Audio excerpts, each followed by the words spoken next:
Dale Earnhardt Jr. just reacted to a big change in NASCAR, and his response surprised a lot of fans. It involves one of the sport's most loved traditions at Darlington. Some people think the change could hurt the weekend, but Dale Jr. believes it might actually fix a problem that has been growing for years. In the same week, he spoke about two completely different sports stories. One was about NASCAR and a tradition that fans have loved for years. The other had nothing to do with racing at all. It was about the Washington Commanders making bold moves in NFL free agency. At first, these two stories seem unrelated. One is about paint schemes and NASCAR history at Darlington Raceway. The other is about football contracts and building a stronger defense. But when you listen carefully to what Dale Earnhardt Jr. said in both situations, a pattern begins to appear. His reaction to these two stories reveals something bigger about how he thinks sports should evolve. And once you see that pattern, it raises a simple question. Is NASCAR finally fixing one of its most beloved traditions before it loses its magic completely? To understand why this conversation suddenly exploded among fans, we need to go back to Darlington Raceway. For decades, Darlington has been one of the most respected tracks in the entire NASCAR world. It is often called the track too tough to tame because of its unique shape and unforgiving walls. But in recent years, Darlington became famous for something else as well: the Throwback Weekend. When NASCAR first introduced the throwback concept, it instantly became one of the most creative ideas the sport had seen in years. Teams would design special paint schemes inspired by legendary cars from NASCAR history. Drivers would race modern stock cars while honoring the champions and iconic designs that built the sport. Fans loved it. Suddenly, the track was filled with colors that reminded people of the past. Some cars honored legendary drivers, others recreated famous sponsor schemes from decades ago. For longtime fans, it felt like watching history come alive again.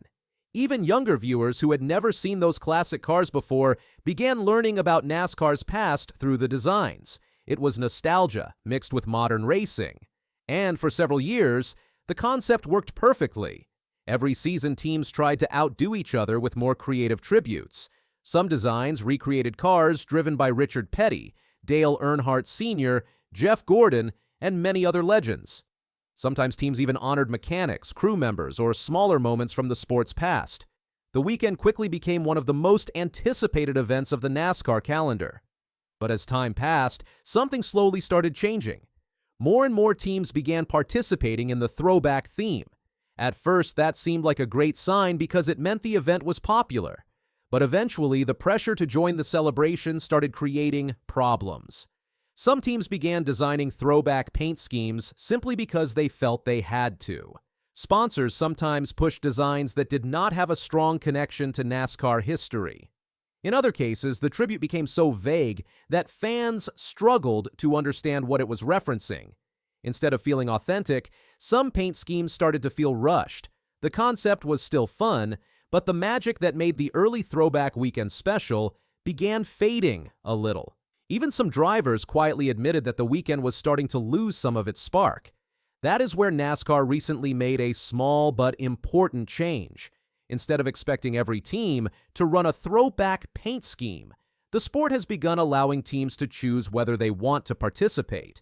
Some teams may still create retro designs, but others can simply run their normal paint schemes without feeling pressure to join the theme. The change might sound small, but it sparked a big conversation among fans. Some people worried that fewer throwback cars might appear at Darlington. Others wondered if the tradition might slowly disappear. Then Dale Earnhardt Jr. shared his thoughts, and his reaction surprised a lot of people. Instead of criticizing the change, Jr. actually supported it. He explained that the best throwback schemes have always come from teams that truly wanted to celebrate NASCAR history. When a team is excited about honoring a classic car or driver, the design usually turns out great. But when teams participate only because they feel obligated, the result can feel forced. Earnhardt Jr. believes giving teams freedom could actually improve the event. Instead of dozens of rushed tributes, the Throwback Weekend might feature fewer designs but much stronger ones. Teams that choose to participate will likely put more thought and passion into their tributes. In other words, quality could replace quantity. And when you consider Junior's connection to NASCAR history, his opinion carries a lot of weight. He grew up surrounded by the sport. His father, Dale Earnhardt Sr., remains one of the most legendary figures NASCAR has ever seen. Jr. himself became one of the most popular drivers of his generation. Even after retiring from full-time racing, he has stayed deeply involved in preserving NASCAR history. He restores old race cars, shares stories about the sport's early days, and regularly celebrates the drivers who helped build NASCAR into what it is today. Few people care more about the sport's heritage than Dale Earnhardt Jr. So, when he says the Throwback Weekend should focus on authenticity rather than obligation, many fans take that opinion seriously. What makes this story even more interesting is that around the same time, Jr. was talking about something completely different: football. Away from the racetrack, Dale Earnhardt Jr. is a longtime fan of the Washington Commanders. Like many loyal fans, he has followed the team's ups and downs for years. And recently, the Commanders gave their supporters something new to talk about.